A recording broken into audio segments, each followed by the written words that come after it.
శ్రీమద్ భగవద్గీత 2వ అధ్యాయము 57, 58, 59 శ్లోకములు. యస్సర్వత్రానభిస్నేహః తత్తత్రాప్యశుభాశుభం నాభినందతి నద్వేష్టి తస్య ప్రజ్ఞా ప్రతిష్ఠితా. ఎక్కడ కూడా దృఢ స్నేహబంధం ఎవ్వనికి లేదో, తటస్థించిన మంచి చెడ్డలను ఎవడు పొగడుటగాని తెగడుటగాని లేదో వాడే స్థితప్రజ్ఞుడో.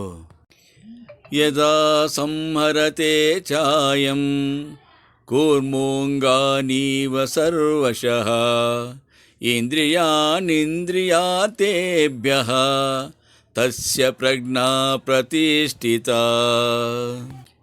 తాబేలు తన అవయవములను వలె ఎవడు శబ్దాది విషయముల నుండి తన ఇంద్రియములను అన్ని విధముల నిగ్రహింపగలుగునో వాడే స్థితప్రజ్ఞుడు.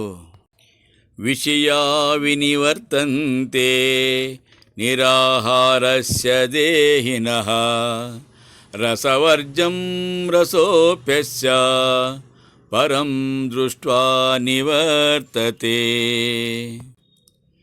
నిరాహారి అయిన వానికి శబ్దాది విషయముల పోటు తగ్గును, కానీ విషయ వాసన మిగిలియే ఉండును.